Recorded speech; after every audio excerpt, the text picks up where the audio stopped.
അപകടത്തിൽ അന്തരിച്ച ജെൻസന് അന്ത്യചുംബനത്തോടെ വിട നൽകി പ്രതിശ്രുത വധു ശ്രുതി. ശ്രുതിക്ക് അവസാനമായി ഒരു നോക്ക് കാണാൻ മൃതദേഹം ആശുപത്രിയിലെത്തിക്കുകയായിരുന്നു. നേരത്തെ പള്ളിയിൽ കൊണ്ടുപോയി കാണിക്കാനായിരുന്നു തീരുമാനിച്ചത്.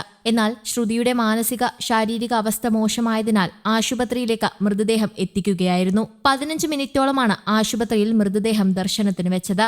നൂറുകണക്കിന് ആളുകളാണ് ജെൻസനെ അവസാനമായൊന്ന് കാണാൻ വീട്ടിലേക്ക് എത്തുന്നത്. കണ്ടുനിന്നവരുടെയും കേരളത്തിന്റെയും ഉള്ളുലയ്ക്കുന്ന കാഴ്ചയായിരുന്നു അത്. ചൂരൽമല ഉരുൾപൊട്ടലിൽ ഉറ്റവരെ നഷ്ടപ്പെട്ട ശ്രുതിയുടെ പ്രതിശ്രുത വരനായിരുന്ന ജെൻസന്റെ പോസ്റ്റ്മോർട്ടം നടപടികൾ പൂർത്തിയാക്കി വീട്ടിലെത്തിച്ചു. സഹോദരൻ ഉൾപ്പെടെയുള്ള കുടുംബാംഗങ്ങൾ ബത്തേരി ആശുപത്രിയിൽ വെച്ച് ജെൻസനെ കണ്ടു. ശേഷം അമ്പലവയൽ ആണ്ടൂരിലെ വീട്ടിലേക്കാണ് ജെൻസന്റെ മൃതദേഹം കൊണ്ടുപോയത്. ഇവിടെ മൃതദേഹം പൊതുദർശനത്തിന് വെച്ചിരിക്കുകയാണ്. നിരവധി പേരാണ് ഹാളിലേക്ക് എത്തിക്കൊണ്ടിരുന്നത്. വൈകിട്ട് ആണ്ടൂർ നിത്യസഹായമാതാ പള്ളി സെമിത്തേരിയിലാണ് സംസ്കാരം നടക്കുക.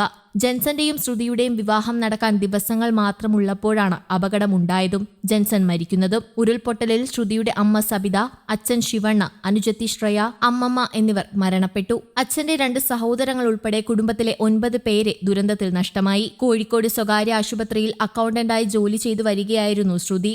ശ്രുതിയുടെ അച്ഛൻ കെട്ടുപണിക്കാരനും അമ്മ ഷോപ്പിൽ ജോലി ചെയ്യുകയുമായിരുന്നു. മേപ്പാടി പഞ്ചായത്തിലെ 10ാം വാർഡ് മുൻ മെമ്പർ കൂടിയായിരുന്നു അമ്മ സബിത. കൽപ്പറ്റ NSM ഗവൺമെന്റ് കോളേജിൽ 2ാം വർഷ ബികോം വിദ്യാർത്ഥിനിയായിരുന്നു അനുജത്തി ശ്രേയ. ഉരുൾപൊട്ടലിന്റെ ആദ്യ ദിവസങ്ങളിൽ തന്നെ അച്ഛനെയും അനിയത്തിയെയും തിരിച്ചറിഞ്ഞ് സംസ്കാര ചടങ്ങുകൾ നടത്താനായി. എന്നാൽ DNA പരിശോധനയുടെ ഫലം വന്ന ശേഷമാണ് അമ്മയെ തിരിച്ചറിഞ്ഞത്. ശ്രുതിയുടെ കല്യാണത്തിന് കരുതിയിരുന്ന 15 പവൻ സ്വർണവും 4 ലക്ഷം രൂപയും വീടടക്കം ഉരുൾ കൊണ്ടുപോയി.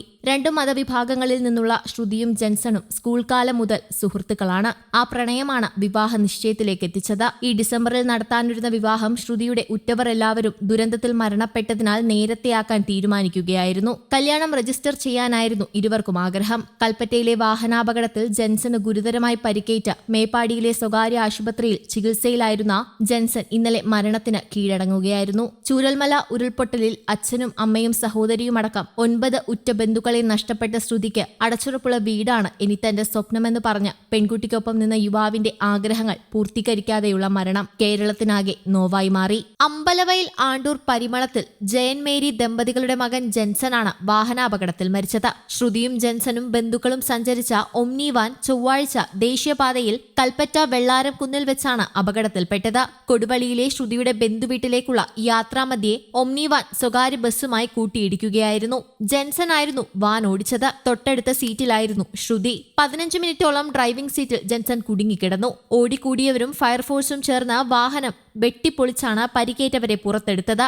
ഗുരുതരമായി പരിക്കേറ്റ ജെൻസനെ കൽപ്പറ്റയിലെ സ്വകാര്യ ആശുപത്രിയിലും പിന്നീട് മേപ്പാടിയിലെ സ്വകാര്യ മെഡിക്കൽ കോളേജ് ആശുപത്രിയിലും പ്രവേശിപ്പിച്ചെങ്കിലും ജീവൻ രക്ഷിക്കാനായില്ല. ഇന്നലെ രാത്രി 8:30യോടെയായിരുന്നു അന്ത്യം. തലച്ചോറിനേറ്റ ക്ഷതവും തലയിലും മൂക്കിലുമുണ്ടായ രക്തസ്രാവവുമാണ് മരണത്തിലേക്ക് നയിച്ചത്. ശ്രുതിയും ജെൻസനും ഉൾപ്പെടെ 9 പേർക്കാണ് അപകടത്തിൽ പരിക്കേറ്റത്.